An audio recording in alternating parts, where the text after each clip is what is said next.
first episode with the brand new branding. We're now CineBums, a much easier name to remember, and that rolls off the tongue more.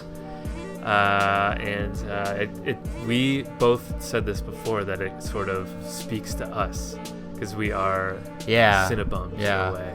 So I don't think, like, in a way we're eliminating like episodes or content that we've already done together. In a way, our name is a tribute to all that content these past couple years, where we, in a laid-back way, would text each other, "Hey man, you want to podcast this week? What do you want to talk about?" Yeah, now you're giving away our secrets. Yeah. Yeah, Leone. All right, cool. Yeah, it encapsulates everything we've done in the past and what we'll continue to do in the future, but on a grander scale, I would say. But yeah, I think. So if you're new, welcome. Yeah, welcome. Check out the past stuff. We got a lot of good stuff, and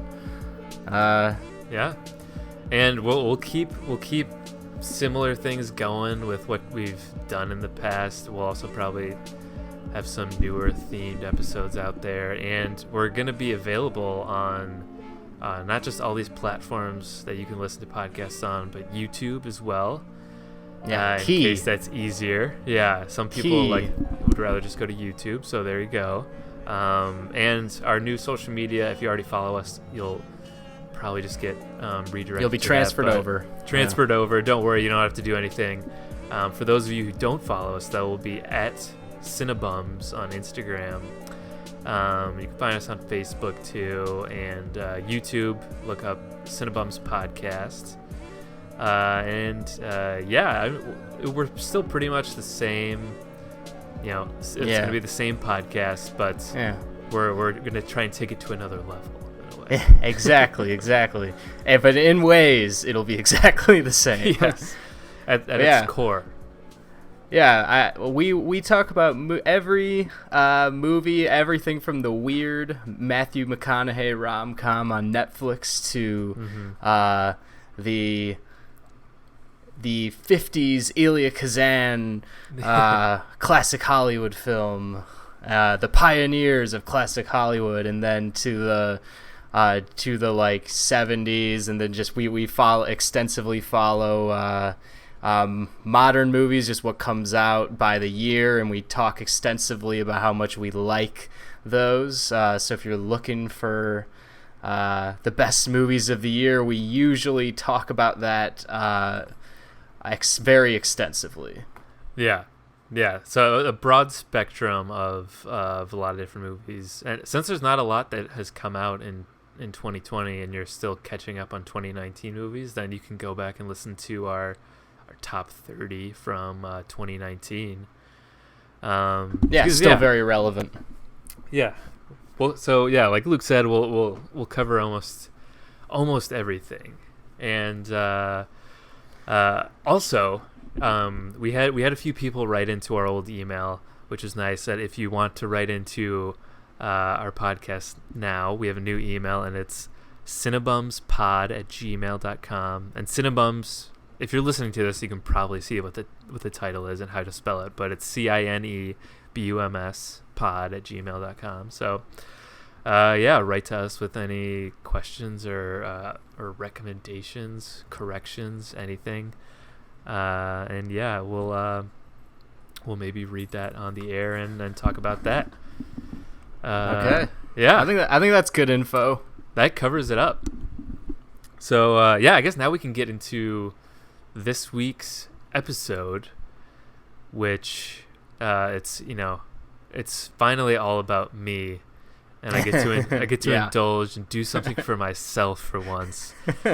Luke just takes over and makes it his own podcast, but I can finally express myself today.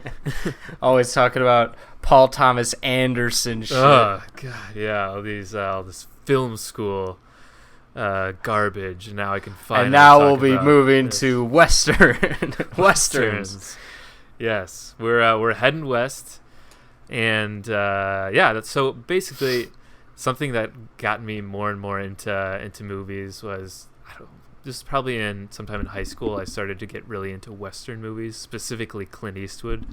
And it's definitely a genre that got me more into classic movies as well. And so yeah, I've over the course of the past decade or so, I've been trying to educate myself on a lot of Westerns, everything from the classic to the modern ones. And on Letterboxd, where you can also follow us, with CineBums on Letterboxd, we'll be putting up all our lists that we talk about on the podcast, and we'll log the movies that Luke and I both watch. And you can follow us individually on there as well. But yeah, I created a top 20 Westerns list that we're going to talk about today, and I picked 20 when I made this list just because I felt like that was a good amount. Like 10 didn't seem like enough. So just doubling that to be 20 seemed good. And these are like my favorite 20 Westerns, not necessarily what are like the greatest Westerns of all time. And I know, Luke, you've seen almost all of these. I've seen a good amount. Yeah, a fair amount, and a lot I do need to also. I've only seen once. Yeah, and I thought this would be good because I'm curious about this, and mainly because you're more well versed in Westerns than me. So yeah, that's a good topic for you, and I've followed this list since its birth. Since its inception, you've seen it grow and evolve. Yeah, and there's been a lot of adjustments I've seen this week. In the list as I've followed it. Yeah, the fact that we are doing this, it got me just to think more about it and go more in depth with it. And I made some big changes just in the past few days after just contemplating my list and my taste more. And I even watched something just yesterday that is now added to the list. I saw. Part of the reason because you recommended it to me, I made sure to watch it. So and if you're looking for this list on our Letterboxd page, is the only list right now because we're just getting started. And it's John's Tarantino Western list. I named it justly. Oh, Tarantino Western list. Yeah, it's the Tarantino Western. I'm considering if that sticks, I'm considering naming all of our lists the Tarantino whatever list, like the Tarantino Noir list or something like that. Oh, that's great, Luke. Yeah, that's really great. All right, yeah. So should we get started? Should we do this? Let's get started. Do you think we should do this one movie by movie, or do you want to like rattle them off 5 by 5 or 10 by 10 and talk about them as a whole? So I'm glad you asked, Luke, because I actually thought about this, and so the idea I had in my head is that you can go to our Letterboxd to see the full like ranking of 1 through 20. But for this episode, I think I'll break it up into chunks. I'll talk about the modern Westerns that are on there. There are a few modern Westerns on there. Oh, okay. And then there's a couple of them that are like intertwined in a way. And then go into like I'll do like the top 5, 5 all right, through so 5 through 1. For a lot of it, not as much thinking about order necessarily. Right. Gotcha. All right. But I think I'll actually start off with modern Westerns. And part of the reason is because there's a modern Western, which is my number 20. And so we'll briefly talk about some of these modern ones, and then we'll jump to a different category. But the modern ones I have here in my top 20 is 1993's Tombstone, starring Kurt Russell, Val Kilmer. And then we also have True Grit, which is the Coen brothers version of True Grit, 3:10 to Yuma. Those are both remakes of older Westerns. And then we also have Bone Tomahawk. And those are the modern ones. So Tombstone, True Grit, 3:10 to Yuma, and Bone Tomahawk. Yeah, I've seen one out of those. I've seen Bone Tomahawk. Well, here, let's talk about Bone Tomahawk first then.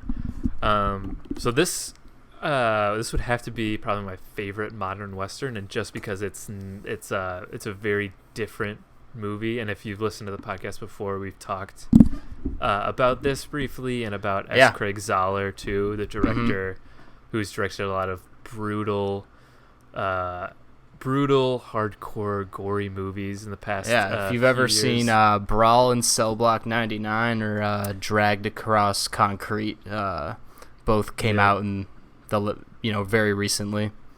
Yep, and then Bone Tomahawk is like his brutal, gory Western, which I'll actually read the plot here. So it stars Kurt Russell, Richard Jenkins, who's, if you don't know, he's also Dale Dobeck's dad in Step Brothers,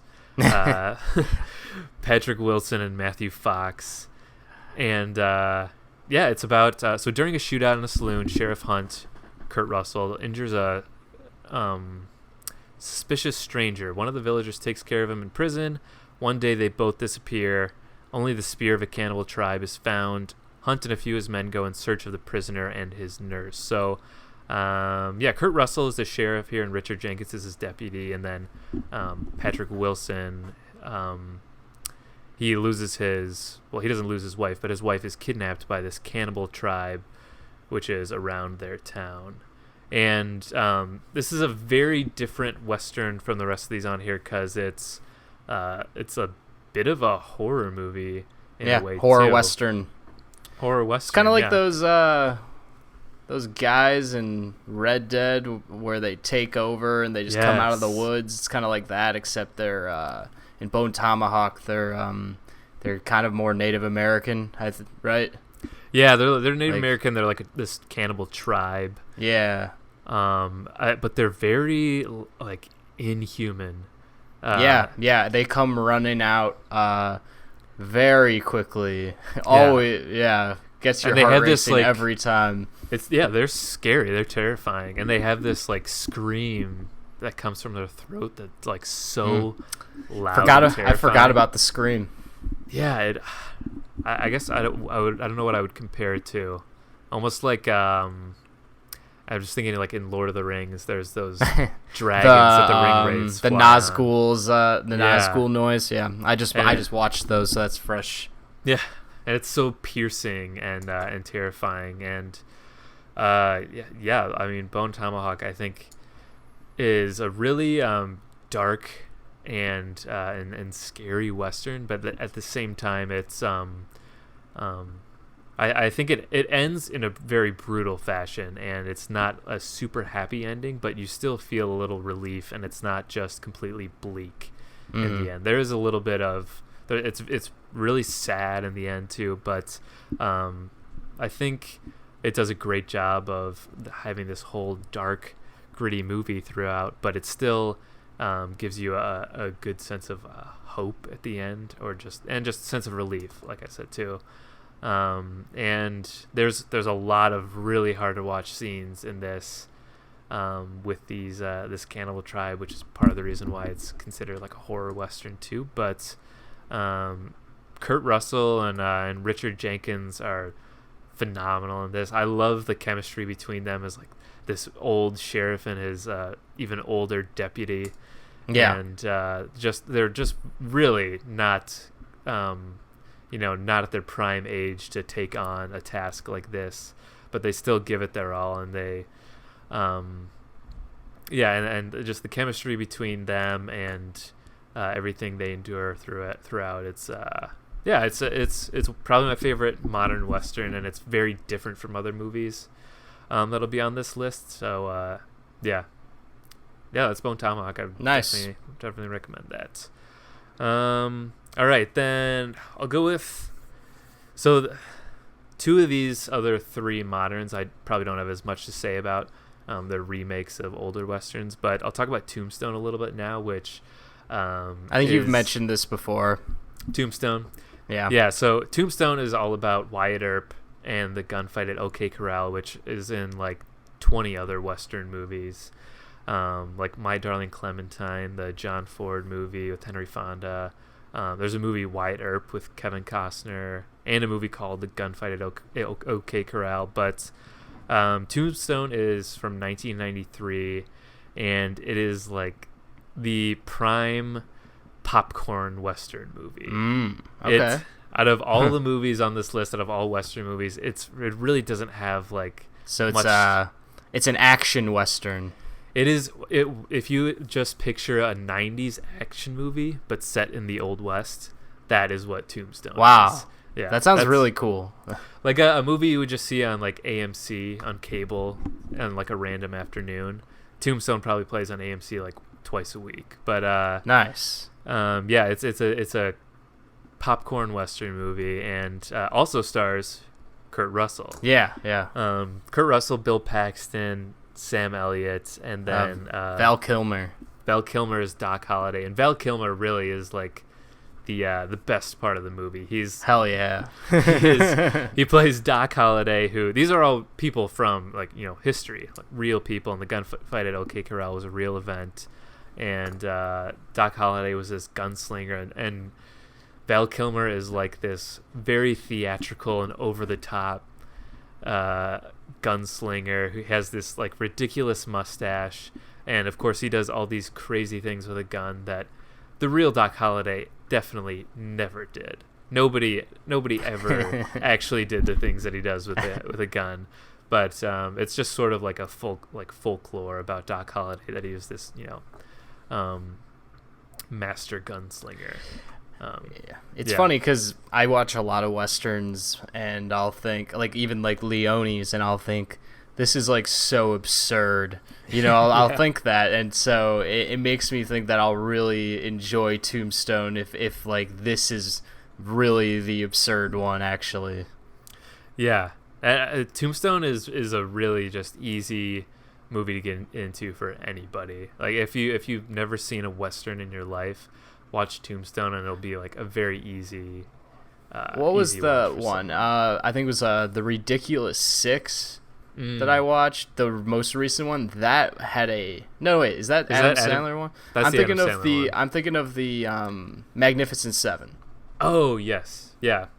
So that one I watched, and that's a lot of action. I don't know if Yes. you saw that. That's actually, I'm glad you brought that up. So I haven't seen the new Magnificent Seven, but I've seen the old one from the 60s or 70s. It has like Steve McQueen, Charles Bronson in it, and that one is I'm sure it's a lot like the remake, but just like Tombstone, it's really like just a fun action Western where it's just these really skilled It's cowboys, it's a display of gunmanship.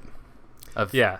Yeah. In the Magnificent Seven, it's like an excuse to see, Steve McQueen and Charles Bronson be these cool cowboys back in the day, and Right. And that's kind of what Tombstone is. Tombstone is just an action movie to see Val Kilmer twist and twirl his gun around and take all these insane shots that in reality would never happen. But yeah, it's a fun movie. Out of the rest of these movies on here, I can see other film buffs really not caring for Tombstone because it doesn't say anything. They'd probably look down on us for talking Yeah. about Tombstone. Yeah, exactly. You pathetic little child that likes Tombstone. But Your 20th favorite Western is Tombstone? What that's about like 200? What for about me. Stagecoach, John? Yeah, right. Yeah, and I don't have Stagecoach on my list, but I have Tombstone. But you know what? I gotta include something like this on it. It doesn't say anything about the frontier or these aging sheriffs that have It's not like it used to be back in the day for them. It's no. It's just, let's see. This Val Kilmer is just huge at the time, and so is Bill Paxton and Kurt Russell, and let's just see them have goofy mustaches and shoot some outlaws. Yeah. So if you've never seen a Western before, Tombstone is a great starter movie for you. But yeah, that's Tombstone, the popcorn Western. That's its genre. Cool. Yeah, okay, then I'll briefly go over True Grit and 3:10 to Yuma. Again, two remakes. Both Got actually the Coen brothers and James Mangold. James Mangold, yeah. And those are two modern directors that have done a lot of movies that the mainstream I really liked. And both of these movies, I would say, are fairly mainstream, especially when they came out. Yeah.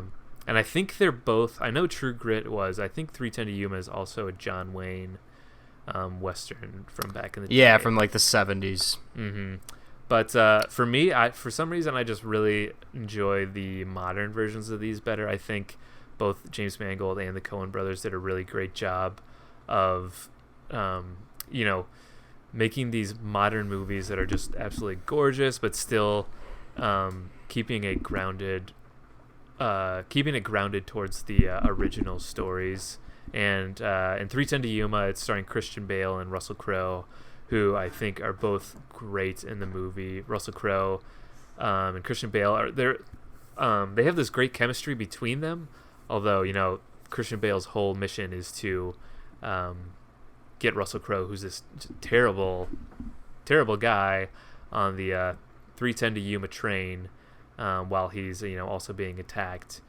And True Grit then is with Haley Steinfeld and Matt Damon and Jeff Bridges, who and Brolin. And James Brolin, or not James Josh Brolin. Brolin. Josh Brolin, other Brolin.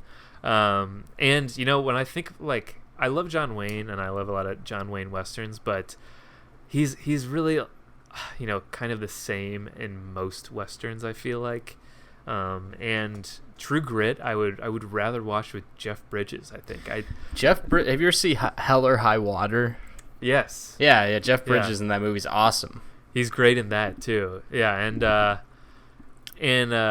Josh Brolin is also in another, I guess you can call it a Western, No Country for Old Men, another Coen brothers. He's the Western, the perfect modern Western actor. Like if you're gonna make one. Mm-hmm. Yeah, and I think I just love True Grit so much because of Jeff Bridges and Haley Steinfeld too. I don't know how many other movies she's been in besides this, and there's another one, like something with 17 she did with Edge of 17. She was in Bumblebee. The new Charlie's Angels. Elizabeth Banks's Charlie's Angels reboot. Pitch Perfect 2 and 3. Yeah. And then Spider-Verse, she plays someone. And she's a singer too, so she does. Yeah. She's all over the place, but she is a lot younger in this than she is now, because it was like 10 years ago. And she's really great in it too. Mm-hmm. And it's Roger Deakins cinematography, so really pleasing to watch, and really interesting and beautiful. And and I think Jeff Bridges is perfect for this sort of role. So True Grit and 3:10 to Yuma, I would recommend seeing the originals as well. But for me, on this list, I'm going with the remakes. That's cool. Two of my favorite modern westerns too. Two of my favorite westerns. So I clearly need to bone up on modern westerns. Yeah. And those are also, they're not like Tombstone. They're not like just typical action movies. Yeah, like they're clearly taken from the old, and yeah, but they're still easy to get into. They're not very like long and drawn out. They're still very, very easy to digest. Okay. So next we have like a Mod Podge of movies that came out in the 40s, 50s, 60s.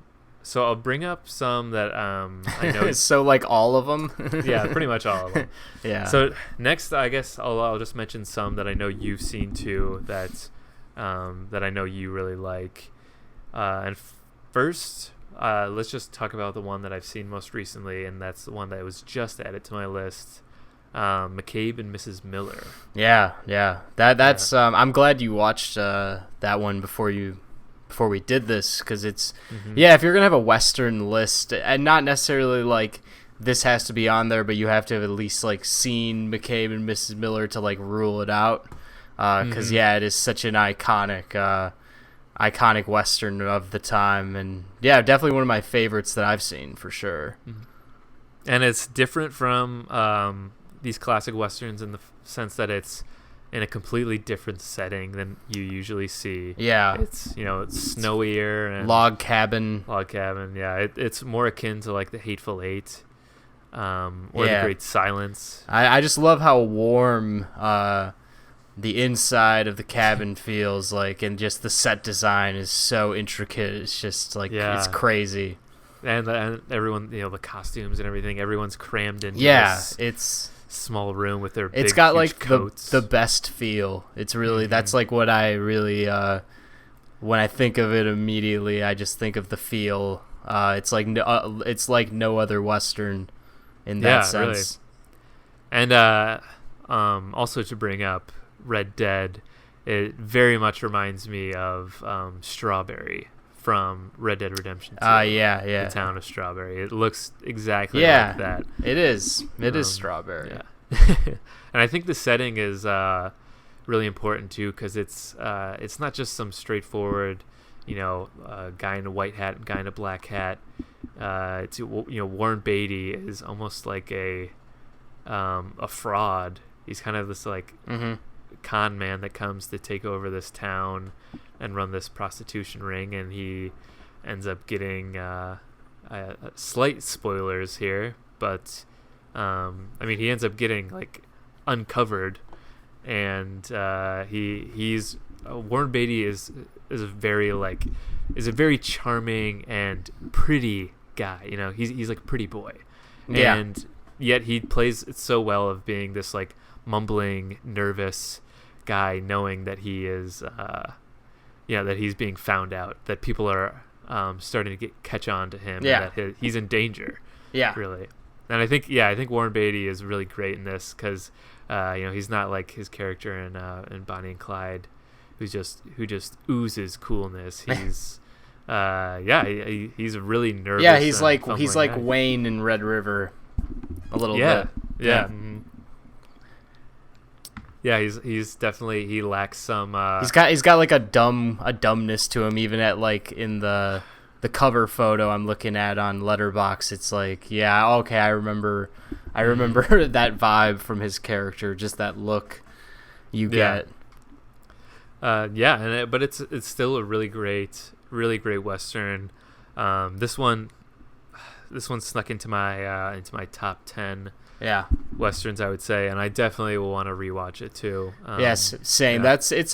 After I saw you logged it, and I remembered that this movie was a thing, I was like, that's on my rewatch list like immediately, because I would have more. It's one of those where I'd have more to say about it right now, but it's like I really need to rewatch it. Yeah, and it's on HBO Max now, which is why I got to see it, because as are all great things are on HBO. HBO Max is amazing right now. So if you got it like we did, then go check it out. Okay, let's see, another one. We'll backtrack a little bit to one we actually did an episode on this one. So if you want to hear more about it, you can go back to that one. But Johnny Guitar. Yes, the Nick Ray Joan movie. Crawford Western with Sterling Hayden. Yes.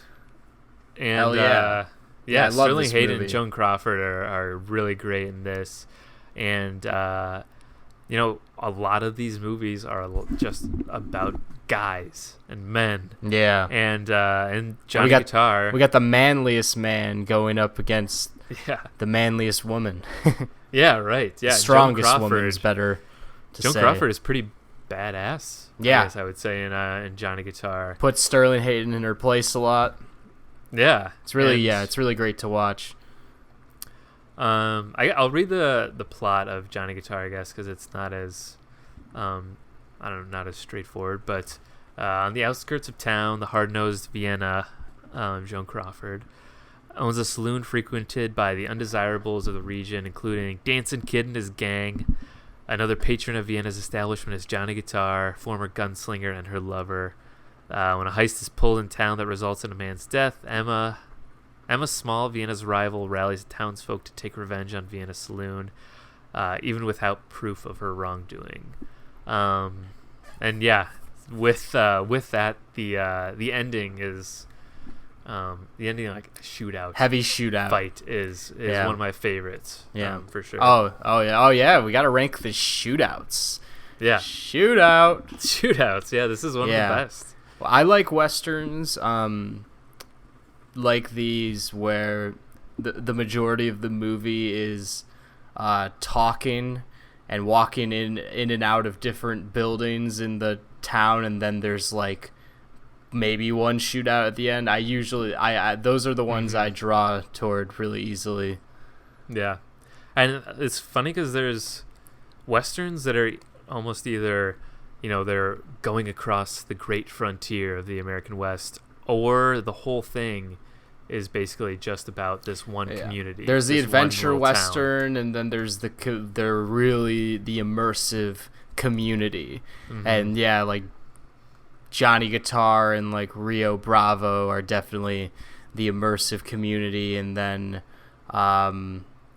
like Bone Tomahawk and Red River are the adventure westerns. Yeah, right. So you kind of get to know like this cast of characters that's in the town, and all their hatred for each other. And the politics are established very quickly. Yeah, right.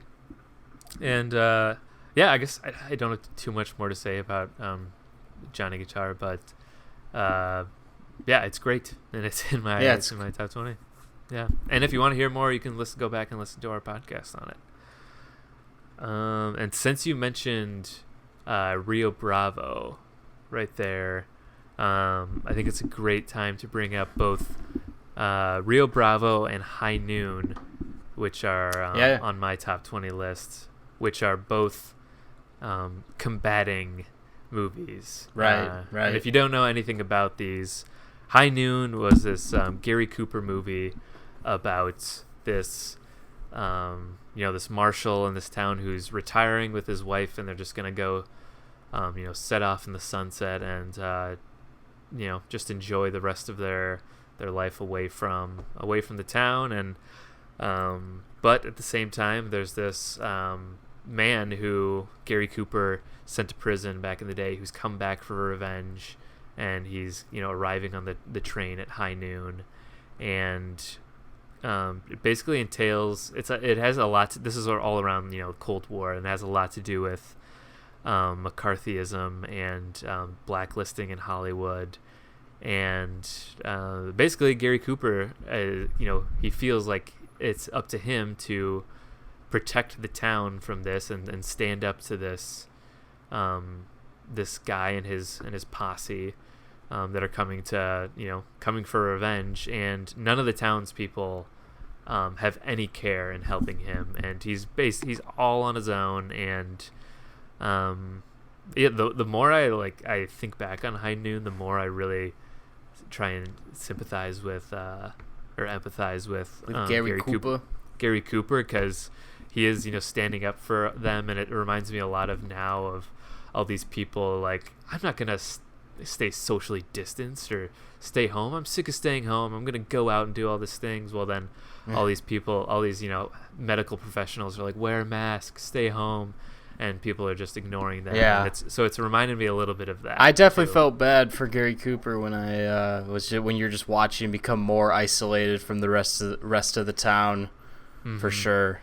Yeah, everyone turns his back on him, and he's left all on his own. And then in the end, him and his wife take care of business in a way, and then they just leave, and not on a good note with the townsfolk, but it's almost like he just gives them the middle finger, and then rides off. Yeah, to quote Hans Gruber, Gary Cooper will not be riding off with Grace Kelly. So if you want to know what movie he's quoting in Die Hard, it's High Noon.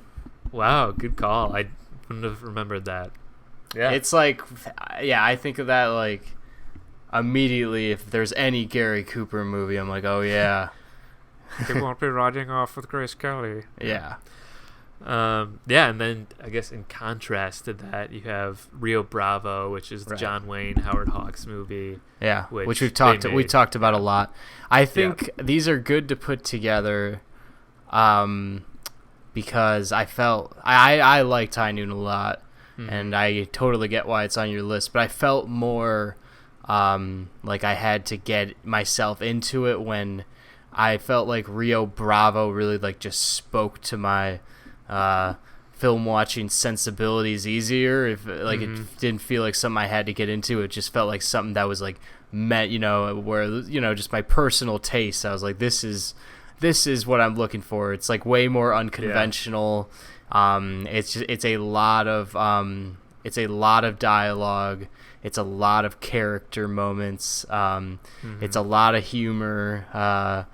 It's very upbeat in a lot of ways, and also has that cynicism that you want in a smart movie. Got a really strong female character as well, as strong as Grace Kelly, I might say, and it's also got a great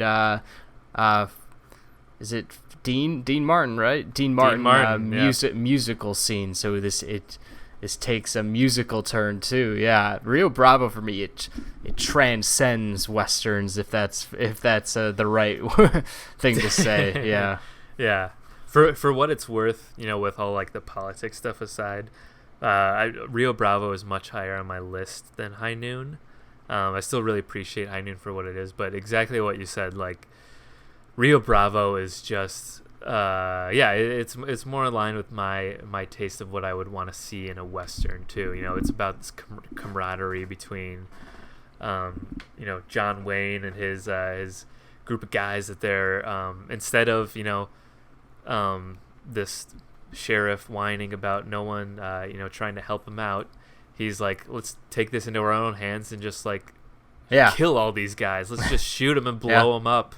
And there's a lot of humor in it. What's that old guy's name that's with them? He's hilarious. The guy, I don't know if it's the same guy who's in. Is it Walt? Walter Brennan. Walter Brennan. Stumpy. And he's also in Red River. To Have and Have Not, Meet John Doe. I don't know, like there's always like this guy around, this type of guy. Like there's I'm checking to see if he's in Stagecoach, because there is that this like exact like type of caricature in Stagecoach, but I don't know, I don't think it's the same guy.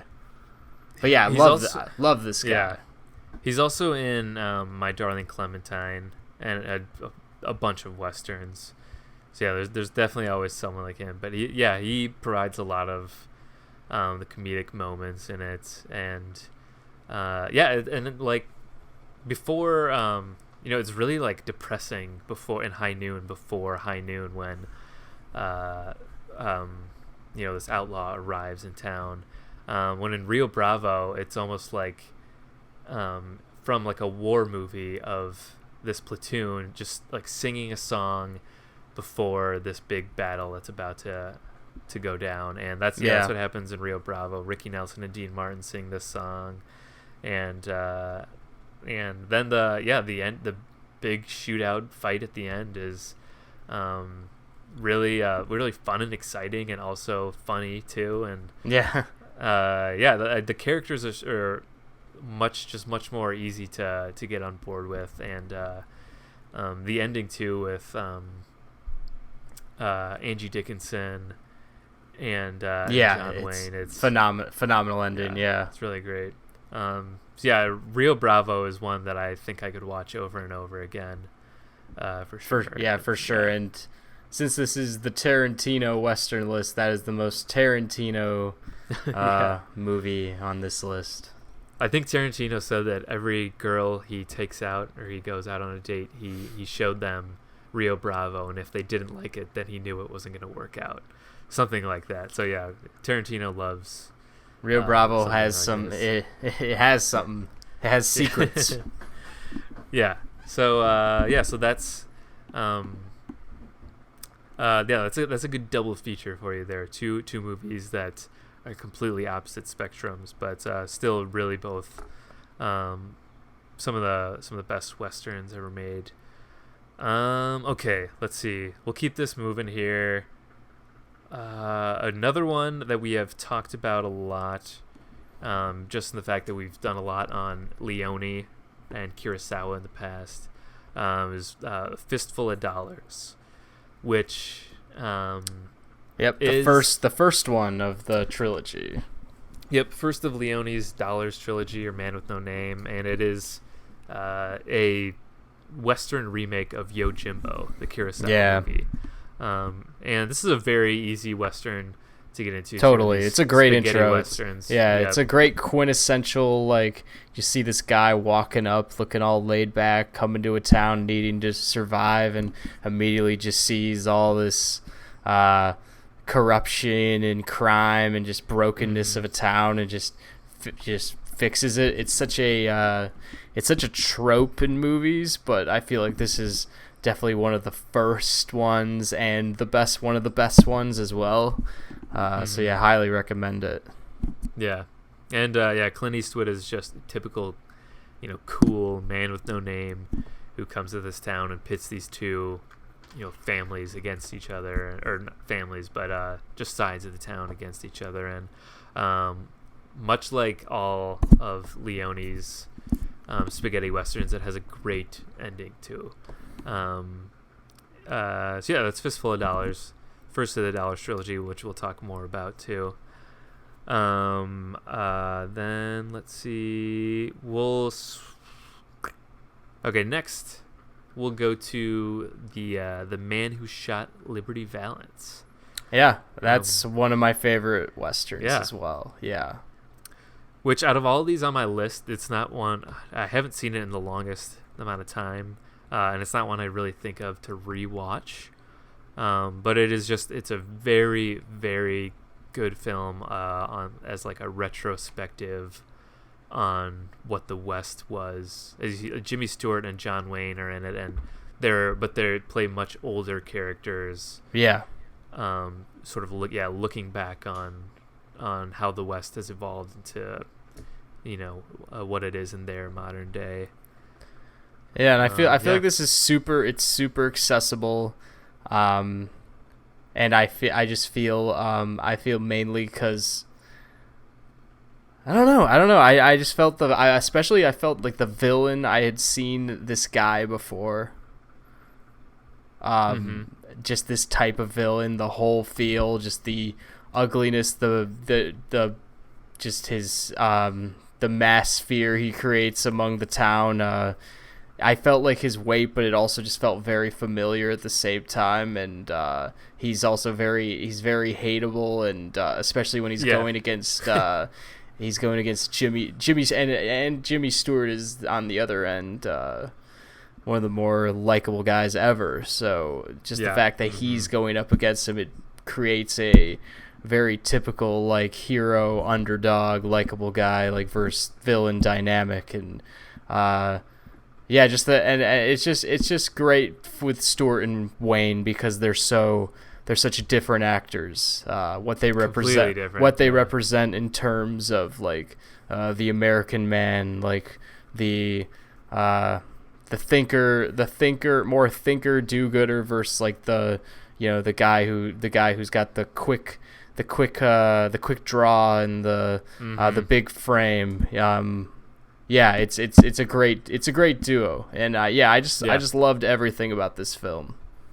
Yeah, and it's a John Ford movie. Who John Ford is, the Western director. Yeah, exactly. And this is one, a little bit later than a lot of his other big name westerns too, like Stagecoach, and it's a bona fide classic western. Yeah, this one I think you would probably see on any like top 10 western list for sure. That's The Man Who Shot Liberty Valance. We just have a few more before we get to the top 5. Then and the next one, So we got two that I don't think you've seen that I'll talk about right before we get to the top five. For this one, this is a bit of a curveball that I actually I just added recently, and I didn't have it before just because for some reason, when I think of Westerns, I don't think of this one. But I just added it, Blazing Saddles. Yeah, no, that's a fair that's a fair one to do. Yeah, I'm happy you have this one on this list because it's one of the. I think if you have a top Westerns list, Blazing Saddles would be one of them. Mm-hmm. Yeah, and I just don't think of it as a Western because it's a comedy Western, which there aren't a lot of, but it's I think one of Mel Brooks' best movies. Yeah, and it's Gene Wilder at his best, and his comedy movie legend. It's probably easily his most well regarded one, so you gotta put it on there.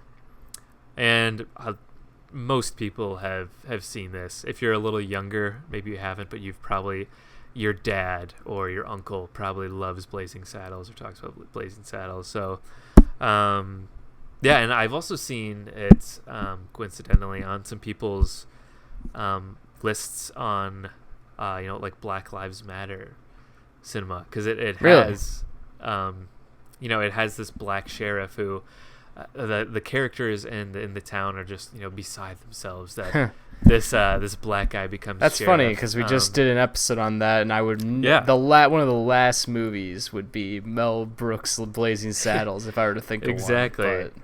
Yeah, and but it has a lot of racial, I guess, issues that it brings up in comedic ways, but also showing. I don't think it's insensitive, and maybe someone could correct me, but I think it brings them up in making fun of the white Gentile man's view, back in this time of a black sheriff.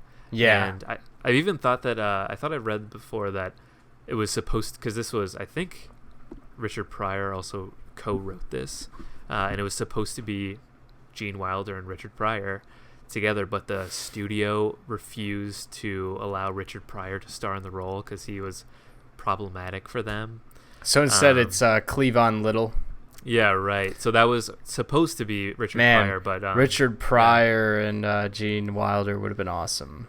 Yeah, exactly. Damn. Yeah, and they've been in so many movies together that this would have been another one to to add to the list of them that they've done. But I guess I think it's the studio that they just refused to have him because they didn't think they could trust him, and because his stand-up act was radical, just very radical. Yeah. Even though there's a lot of very racy jokes in Mel Brooks movies, but for some reason Richard Pryor, this black comedian, they didn't want to include. But I actually didn't know that Gene Wilder and Richard Pryor were in a bunch of movies together. I knew they were, and I've seen it before, but I didn't really know to the extent of how many movies they've been in together. So I gotta go down that road again. Eventually. That sounds awesome. I actually just started getting a bug to want to watch Gene Wilder and Richard Pryor movies because I'd rewatched Willy Wonka, and then I had watched Stir Crazy, which is one with both of them, and so now I'm wanting to get into all the movies that they've done together because they, just from watching Stir Crazy, Gene Wilder and Richard Pryor are there's such a great comedic duo together, Gene Wilder and him are just two of the best comedic, just actors ever. So yeah. Yeah, Gene Wilder is something else sometimes. I'm one of a kind. Yeah. So I watched Willy Wonka, and that's something that everyone watches as a kid a billion times. But as a kid, he's just this kooky character, and I only saw him as Willy Wonka. But even in Willy Wonka, he's amazing, and he's just he takes on just a level of what he's got dark magic. He's made of dark magic or something. Or just this weird energy that nobody else could have done. Oh yeah, only he can pull off. So Yeah, and Blazing Saddles is another one that he's great in. So yeah, that's the comedy western to throw in there, and then the final two before we get to the top five are One-Eyed Jacks and High Plains Drifter. I haven't seen either of them. So High Plains Drifter is one I've just seen I just saw it last year, and I think it was on my top 5 first watches of 2019 list, and I absolutely loved this movie, and it's a Clint Eastwood directed western from the 70s. That's very different from the newer Clint Eastwood directed movies. It's not anything like American Sniper or The Mule, but it is. It's almost like I think Clint Eastwood even said this. It's almost an ode to Sergio Leone and the spaghetti western. I mean, I have to assume he learned how to direct films from Sergio Leone and watching him. I mean, like, how could he not? And spending so much time with him in the 60s. And this one it's very similar to those in the sense of Clint Eastwood is this very cool, skilled gunslinger that comes into this town. He's like this drifter. Nobody knows who he is or what he's about. And, the townspeople are kind of terrorized by this, these outside gangs and everything. And Clint Eastwood, plays it up to them that he's gonna train everybody in the town to fight. To fight. Yeah, they're all like these. I'm trying to think of a movie that's similar to this. Sounds like it's like the Karate Kid or something like that, or. In a way, yeah, he's like teaching everyone to wax on, wax off, but with guns. They have there's ones more, I don't know, more specific where there's a lot where they're trying to train an army. It's like they're not soldiers; these are farmers. Yeah, exactly. Peasants. There's definitely I feel like I can picture a comedy movie in my head where this guy has to train all these just regular people to become warriors. in the Patriot, I think, with Mel Gibson, the militia is like they're not soldiers at first. There's so many tropes like that in any movie with guns. Mm-hmm.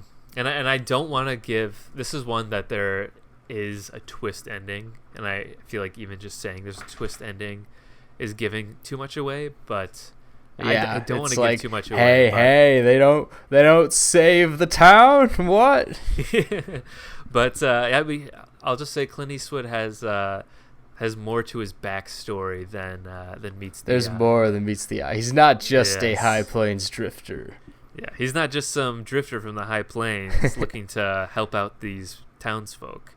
Yeah, there's I absolutely love the ending, and it's cool. It's almost supernatural in a way too. Okay, all right. That's cool. It's hard to explain the ending without just giving everything away. So, it's another one. It's not about a lot about it's not about McCarthyism or any political things. It's just about, I see. I'm still saying too much. It's a definitely like an action gritty action western. Gotcha.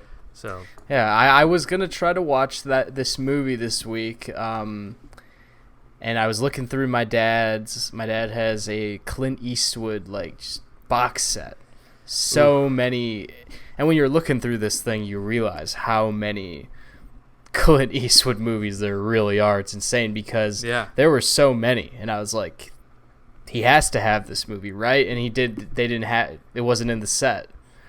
Really? Yeah. Oh, man. Surprising. Because it does sound like really good and like a quintessential Eastwood in a way, but there's just so many. In the end. Yeah, there's so many still haven't even seen that Clint Eastwood's done. I mean, it's interesting to see his trajectory from going from this guy who's just in these Leone westerns to directing his own and having his own take on one. So. High Plains Drifter. It's definitely a favorite of mine. That for anyone keeping score at home, it is number 6, so it just doesn't make my top 5. But then the other one that's in my top 20 that we haven't talked about is One-Eyed Jacks, which it's interesting to put these together because this one is starring and directed by Marlon Brando. And which is just the craziest thing. yeah. And it's honestly it kind of blew me away. Because it took me a Isn't little it bit the to longest? get into in Is the it beginning. really long?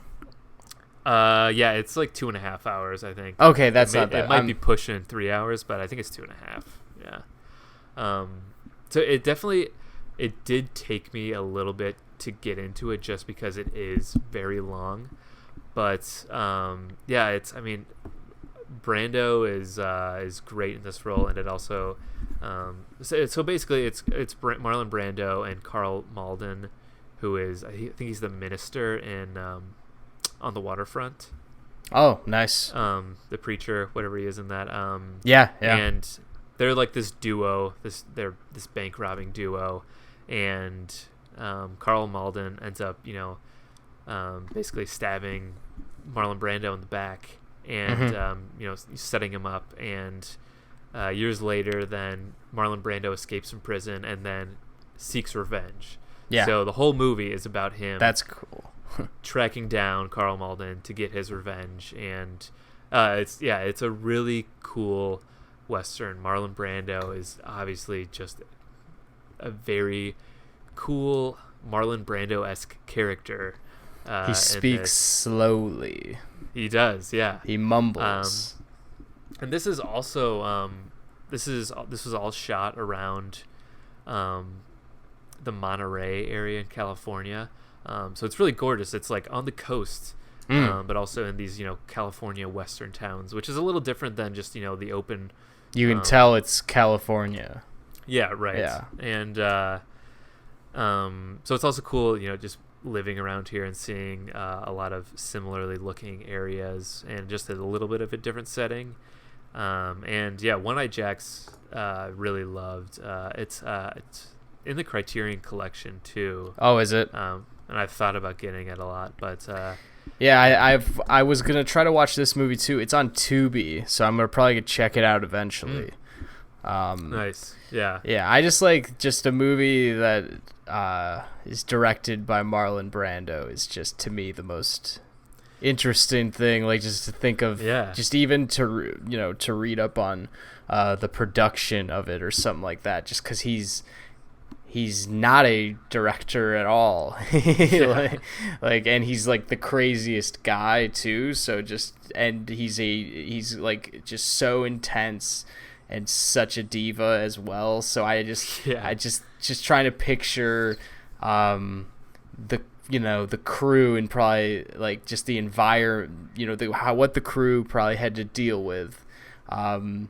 And probably just the weird environment that this guy created on set is probably, it's just, I'm very intrigued by that. I would love to watch a making of documentary if they had one of this movie. I was just going to say that would be awesome if there was a documentary on the behind the scenes of One Eye Jacks. Because it's like, if you watch, say, the Heart of Darkness, the making of Apocalypse Now, I don't know if you've watched that yet.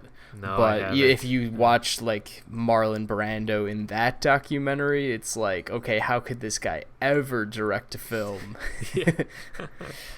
How would people want to be in a film directed by him too? Because I just hear so many stories of him being so difficult to work with, just because he's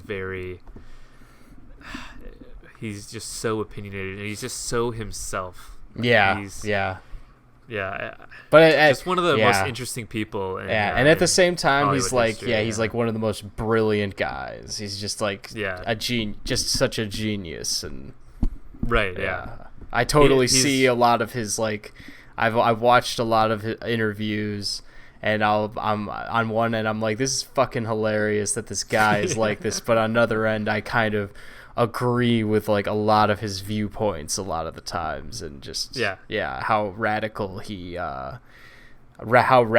viewpoints were. I don't know if anyone else could pull off the sending the Native American woman to reject the Oscar on his behalf. Yeah. Not accept it on his behalf, but I could see like say, Joaquin Phoenix doing something like that Yeah. nowadays for sure. Yeah. I feel like you would like One-Eyed Jacks. Yeah, and you'd I think appreciate I it just think I for, would. like you said, just being directed by Marlon Brando. So yeah, those are all in the 20 through 6 range of my top 20 westerns list. And again, you can see the full ranking on our Letterboxd. It's a pretty list, I'll say that. It's gorgeous. Yeah. So now we'll just go through the top 5, and now I know you've seen all 5 of these. I know you've seen all 5. I know, of these. man. And these I think are must watches, and these are ones that I could watch constantly.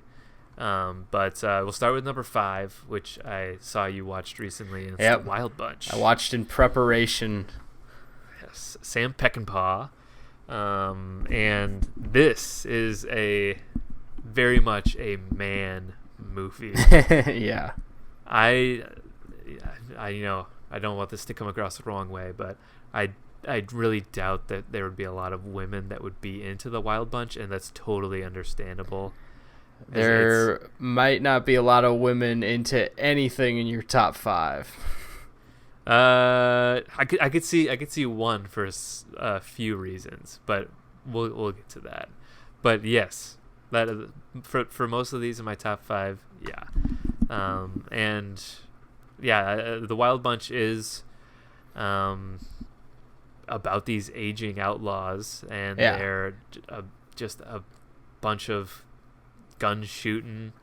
The times are changing, and they're trying to survive, and they get caught up in all these excursions with Mexicans, people across the border. Sam Peckinpah is known to be just a very outlandish guy, and he's not a guy that studios really like. Part of the fact that in this movie, he just a lot of the women in this movie, a lot of the prostitutes that are in this movie are actual prostitutes that they just got while filming. They do seem very free in their scenes, I will say. Yes, they're very loose, so that makes sense. And that was purposely done by him, as basically he wanted I can't think of who the studio is, but let's just say it's Universal. Sam Peckinpah openly said he wanted he wanted to be able to say that Universal bought prostitutes for him in this movie. Wow. So not even I thought it was gonna be I don't care if they don't want me to have prostitutes, I want it for my movie. He's just outwardly trying to fuck them over. I think he just wanted to be like, fuck you, like this is my movie, you're gonna buy these prostitutes and it's gonna look bad on you, but this is my movie. Clearly from watching this, he got everything he wanted, because the scale of this movie is huge. With the variety of just set piece action scenes, just like shootouts and a train robbery, and just the scale of it, and that the fact that they were able to captured all of it, just like the size of it and the scale of it so well. Just being able to just cover all this, how many different guys there are running at from various directions. So in that sense, I thought it was like a very masterfully directed Western. Just like very obviously well directed. Outside of like Ford and Hawks and Leone, I was like, when I was watching this, I'm like, oh yeah, this is also one of those like really well directed Westerns where just like you can just feel the scale of what they're making, and just the and it's I think what adds to it is that Peckinpah wanted to make this exact movie, and everything went his way, and it's just action packed right from the get go too. You're immediately thrown into Well, it even starts out. It's like these kids that are just like Oh yeah, crushing insects. the insects with the cockroach shot. Yeah, Yeah, I thought that. Yeah, it's great. Yeah, great imagery just to describe the whole movie. Yeah, yeah. love the right opening. from there. That's the opening scene. They kind of bring in that imagery, then they do the shootout, then they bring it back, and then the adventure begins. Yeah, it's just setting you up for the rest of this wild and crazy story that happens. And I'll read the plot a little bit here for those of you who haven't seen, but even the tagline is great too: unchanged men in a changing land. Which is perfect for it. It's aging outlaw Pike Bishop, who is played by William Holden, who's obviously amazing in this, prepares to retire after one final robbery. Joined by his gang, Dutch, Engstrom, and brothers Lyle and Tector Gorch, Bishop discovers the heist is a setup orchestrated by a former partner.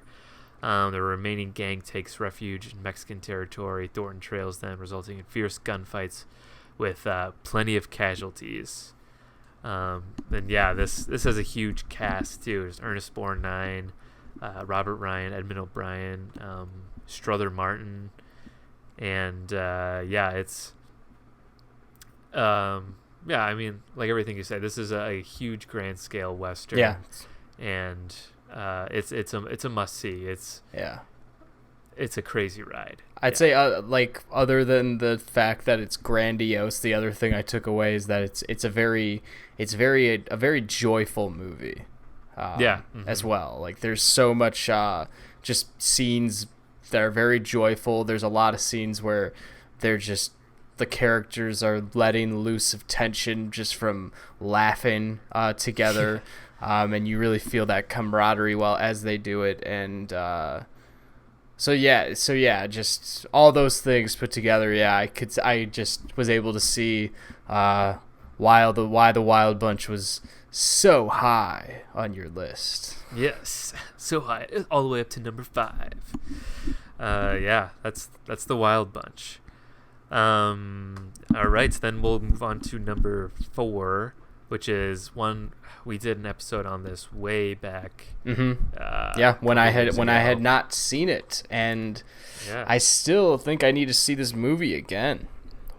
Yes, I think you do too, because so number 4 is Once Upon a Time in the West, the Leone movie, and this was after the Dollars trilogy with Clint Eastwood, and it's with Henry Fonda and Charles Bronson.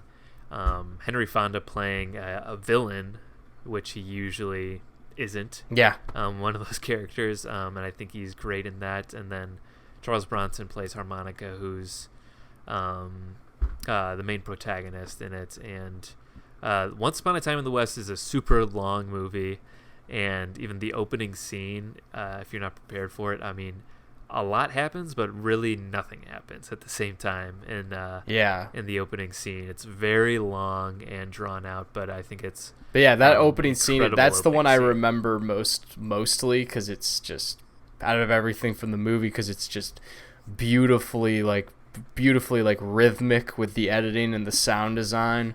It's just so great. Every little detail has a purpose in it, and there's just the dripping of water, just these close-up shots, and and this is one that had I not, the time we did a podcast on it was the second time watching it for me, and it had such a bigger impact on me the second time I saw it than the first time. So I think that's what I'm thinking. I'm thinking that I will be beaming in the glory of Once Upon a Time in the West if I watch it again. Yeah, because I definitely didn't think super fondly of it. I thought it was a great movie when I first saw it, but it definitely wasn't top 5 for me. Yeah, and I've seen a lot of people that it hasn't really resonated with, which I can definitely see, because it's not super just easy to get into. But the second time, by the ending, I was just so in awe. I was fulfilled. It was like a powerful moment at the end. Like all these Leone spaghetti westerns, there's a very huge ending, and this one I would almost say out of all of his, it might be the best ending. Although it's not my favorite of the Leone westerns, it might be my favorite ending. That's cool. But yeah, it's a long one though. Like I said, very long. It's one you could probably do in 2 sittings. To put it exactly, 166 minutes. So pretty decently long. It's very much an epic. But yeah, that's Once Upon a Time in the West. And with that, we'll move right into... So this is where I switched up my list a little bit. Because originally I had this one at number 1 for the longest time. But then I really started to think about... I rewatched one and started to rethink, my personal top 20 Westerns list. But number 3 is The Good, the Bad, and the Ugly. Formerly known as the number 1. Yeah, right. That's the big news is that it's no longer number 1. And I feel like when it comes to like spaghetti westerns, Once Upon a Time in the West and The Good and the Bad and the Ugly are like regarded as like the big ones. From Leone, because I think they're just the Wild Bunch. They're on just massive scales. They're these huge epic movies that so much happens. In both of these, especially in Good, the Bad, and the Ugly, and it's almost I switched it around because it's almost too big at times. With that said, I still think it's still a that shootout. That final shootout, they cut around that. Just build the anticipation, cutting around that shootout for like an hour. Yeah, it's. That part is very drawn out, and this has all the cool, Clint Eastwood moments you need, and Lee Van Cleef too. Lee Van Cleef is in this, and he's the great, antagonist to Blondie. Clint Eastwood to Blondie, yeah, and what's his name? Eli Wallach, who plays Tuco. They have this great partnership where. Tuco gets in trouble and is going to be hanged. They steal a bunch of money, something, and then Clint Eastwood shoots him down from the rope they're about to hang him and rescues him. And it's these very cool set pieces, I guess. With I can hear just the sound of the gunshot, just like cutting through that rope, like in that scene. It's just the sounds that they get for the gunshots in these Leone movies are so distinct. Like I can't think of another gunshot in movies that just sticks in your head like that. Yeah, I think those are like the quintessential like Western sounds. Yeah. Totally. I've been thinking lately, especially since we were doing this episode, about how whenever it is, like I dive back into that Leone style, like it's gonna be just like dripping, like my ears and eyes are gonna be so stimulated just from that style that Leone has. Yeah, absolutely. Yeah, and then this one actually has a lot of humor in it too, compared to the rest of the Leone ones. Yeah, Tuco is a comic very funny character. movie. And and Tuco and Blondie, they just have this relationship that Clint Eastwood just doesn't put up with Tuco's shit, and he's this very just crazy wild guy, I think Good and the Bad and the Ugly is there's not a lot of negative things I could say about it because I absolutely love it. But the only thing is that maybe it's too big, which is why I brought it down a couple notches. Yeah. And same with Once Upon a Time in the West. That's why it's not number 1 or 2, because it's so big. But this is also, I should say, probably my favorite score of all time, the Morricone score, which is also the quintessential Western score. This is which maybe contributes to the too big portion of it. But this is also the first movie that I saw at the Music Box Theater.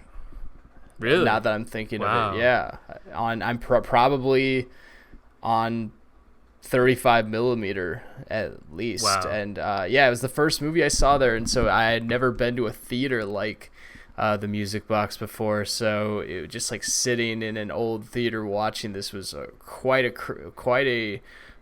new and at the time a new, really interesting experience. I was like, wow, I'm really into film right now.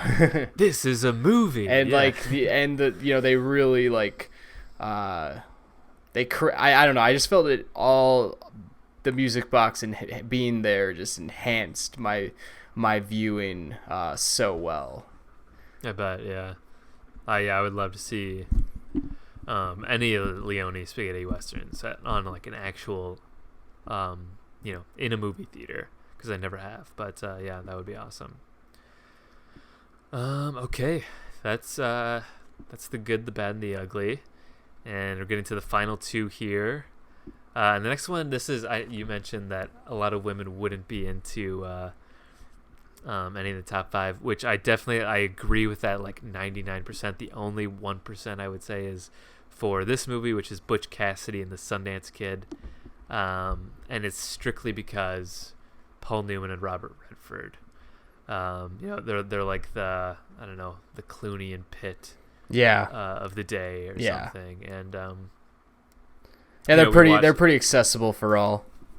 Yeah, and Butch Cassidy and the Sundance Kid, number two. If you listened to the podcast before, it's no surprise I'm a big fan of George Roy Hill and the movies he's done with Paul Newman, like this, The Sting, and I still have to see The Sting. I'm just remembering now. Man. And The Sting, I think, is my favorite, of their movies together. But but when I watched, I remember the last time I thought that I should really go see The Sting is when I watched this film, Butch Cassidy and the Sundance Kid, because I was like, well, this movie was really great. I should watch The Sting now. Yeah. And this movie is really great. I just watched it for the first time last year.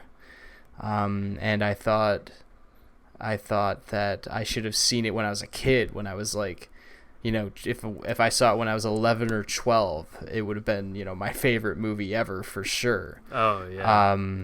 But yeah, better late than never. And this movie's just fantastic. I definitely agree with its slot on this list. It would probably be around there for me. Mm-hmm. Yeah, it's the more I watch it, the more I love it, and it could easily,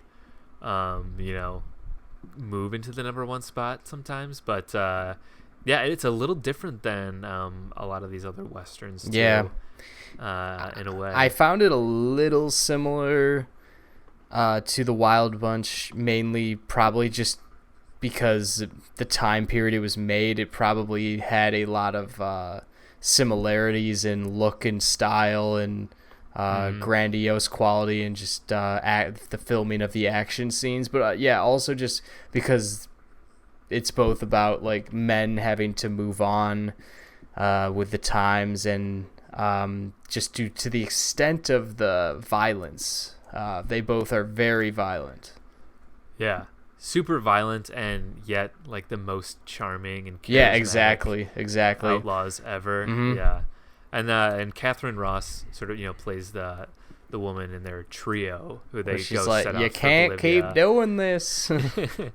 And she's sort of a great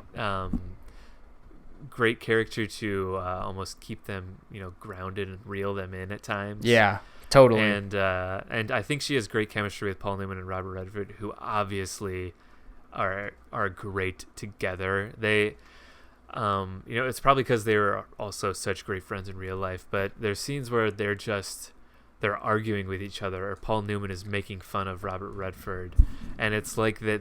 Like you can clearly see, these guys have been through a ton together, and they are like brothers almost. They can say anything to each other. They know every little detail about each other, and it just works so well. And it's like Paul Newman is, this manly man. He doesn't really care what anyone thinks of him, and then Robert Redford is the Sundance Kid. He's got to be like the flashy, the flashy, handsome one, and Paul Newman makes fun of him a lot. Yeah, I love how in the opening scene, Robert Redford is immediately known as the guy that no one wants to get in a shootout with. Yeah, exactly. I'm like, all right, perfect. I know that now. Yeah. There's like some comical scenes of him just like shooting this bottle across the bar. And I also should say, this movie is like gorgeous too. Yeah. And I know seeing like versions of it now digitally, it's been remastered, but it came out in the late 60s and it looks way better than and just crisper than a lot of movies that came out in the a lot of these. I found this to be one of the easiest Western viewings I've ever had, like where I just immediately was entertained throughout and was super invested in the characters and the world, and it is a lot of it is because they do shoot it so well. The West is shot so well in this movie. I like the scene where they're running away from the group of bandits that are coming after them, the bounty hunters, whatever, the law, whatever.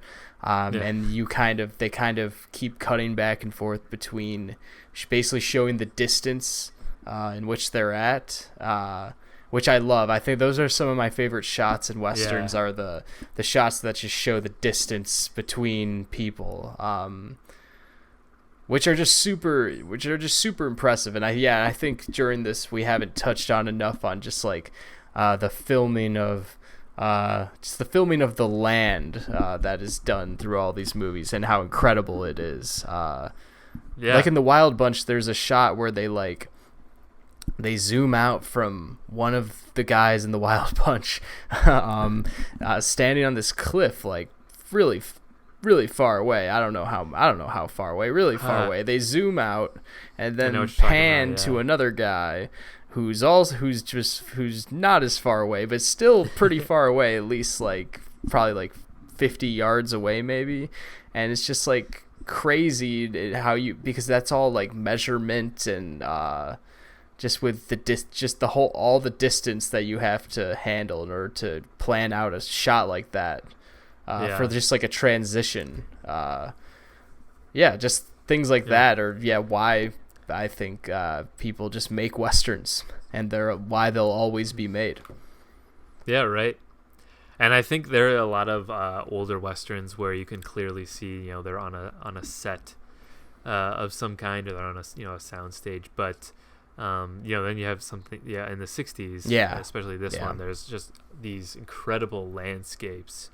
A lot of them filmed in Arizona and Utah, and it just it gives you a great sense of just how wide open the West was, and gives it that more just lawless feel to it, and Butch Cassidy and Sundance Kid, it's just very, very easy movie to get into. It feels like a modern movie, and I think part of it is because Paul Newman and Robert Redford are just these out of this world movie stars. Mm-hmm. They're just go across any all time. Yeah, for sure. That's Butch Cassidy and the Sundance Kid, number 2. All right, then we get to number 1, and it's another movie that we did.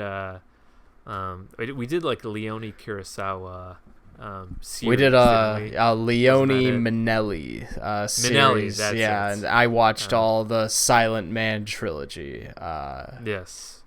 Yeah. And so my number 1 is the only one we haven't talked about yet from that trilogy, and that's the second movie, For a Few Dollars More. Yeah. A new number 1. A recent number 1. This new number 1. It changed. See, this used to be The Good, the Bad, and the Ugly, and I rewatched For a Few Dollars More because I've been wanting to, and I realized I think this is it's got to be my favorite Western, and part of it I think is just because the story in general, just the narrative, I'm just much more on board with than what happens in The Good, the Bad, and the Ugly.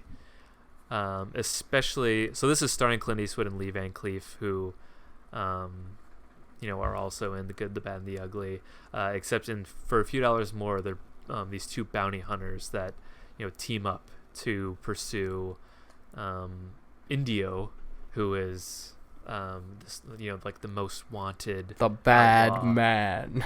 bad man. And I think I picked For a Few Dollars More as my favorite because just the story I think is just more meaningful than The Good, the Bad, and the Ugly when you see the motivation behind Lee Van Cleef's character and really why he's gone through all this effort teaming up with Clint Eastwood to take down this outlaw. And I don't want to give anything away for someone who hasn't seen it, but I think the ending is really profound, and it's and it's not just about these just gunslingers in the West. While there are a lot of amazing gunfight sequences, I think in the end you realize, wow, Lee Van Cleef is actually like a really great guy, and it's like so satisfying to see him fulfill what he set out to do from the beginning. See that, which you don't see. Yeah, see that's why I need to watch this movie again, is because I did not see that when the first time I watched it. I did not see why I mean maybe I did, but maybe I just don't remember, because what I think of is just all the gunslinger scenes in this movie. Yeah, which is so easy to remember because that's also like the best part of this movie too, is just they like the things the things they shoot. They just shoot things up into the air and then shoot it like 8 more times. And I'm just like, holy fucking shit. That's why when I was talking about, because I thought it was really a goofy thing to see.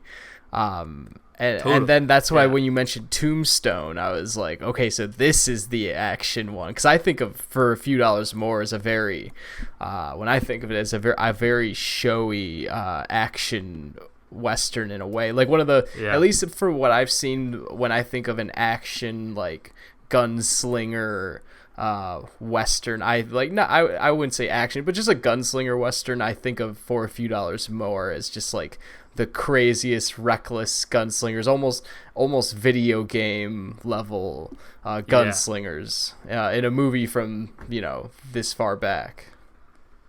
And I think that's why it's my favorite, is that I think it has a really great story and a really like profound ending, while also having all of those spaghetti Western tropes that it doesn't dispense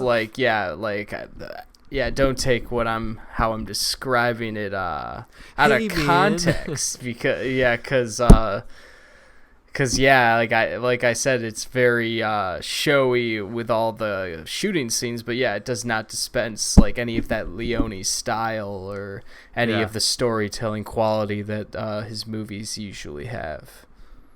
Yeah, no, I'm hearing what you're saying, and I'm liking it.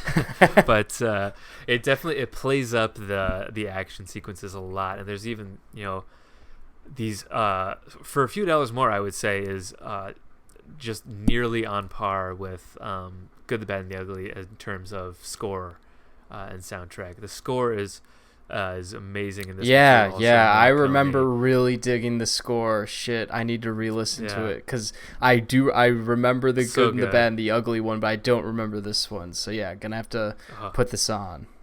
When you hear it, you'll know. And I'm sure a lot of people who haven't even seen the movie, I think there's a chance I probably, especially since the Good, the Bad, and the Ugly's score is so ingrained in movie culture. It's way more mainstream in a way, or just more known. I think I probably might like the For a Few Dollars More score better when I listen to it. They're honestly like right on par with each other for me. And in these like big action sequences, or it's playing up this big duel, making it this huge deal. The score is just so loud. The music is like up to 11. It is so loud, and it's just preparing you for these great action sequences and these great gunfights. And I think this just has everything everything I've talked about with all of these movies on my list, and encapsulated into one movie that I really love. And it's not only my favorite Western, but this, like, the other top 5 here, they're, some of my favorite movies. Yeah. Oh yeah. In general. Totally. So for a few dollars more must be like in your like top 10 movies list now, or like top 5 movies list now. Yeah. It's funny looking back on our top 10 episode from like 2 years ago, because I think my top 10 would be completely different. I don't even know how I would go about it, because I think I wouldn't take any of those movies away. There's no way, because I still like all those movies as much, but I've seen so much. Mm-hmm. I would almost have to make a top 10 number 2, I think. Yeah. Rather than take away the top 10 I made. Yeah. I would say, these top 3, Good, the Bad, and the Ugly, Butch Cassidy, and For a Few Dollars More, probably all be in my top 20 movies of all time, for sure. Yeah. Nice. Yeah. So I would still recommend, if anyone is trying to get into spaghetti westerns, that they maybe start with Fistful of Dollars, and then For a Few Dollars More, and then Good, Bad, and the Ugly. Watch those chronologically, and then give them a rewatch and see what you like best. Because after rewatching this trilogy, I found For a Few Dollars More to be just my favorite out of those 3 too. So nice. Yeah. So if you're going for westerns, if you need westerns to watch, John's got you. Yeah, we've got it. Check out the full rankings on our Letterboxd if you want to see that, because we only just went 1 through 5. Yeah. Check out the list. It'll be worth it. It's a sight to see. I've been looking at it this whole time. Yes. And who knows? Keep an eye out. Maybe there's definitely some westerns that I still haven't seen yet. So maybe there'll be changes to the list. Yeah, maybe there'll be a rewatch or something, and then I'll slip. And then you'll have to text me to change the list. Change it ASAP. Hey, I changed the list on my Letterboxd, so change it now for our Letterboxd. Yeah. Right. Yeah. So check that out, and we'll have more lists on Letterboxd coming up too. Maybe with one of Luke's. Maybe I'll get to do a list for a change. Ooh.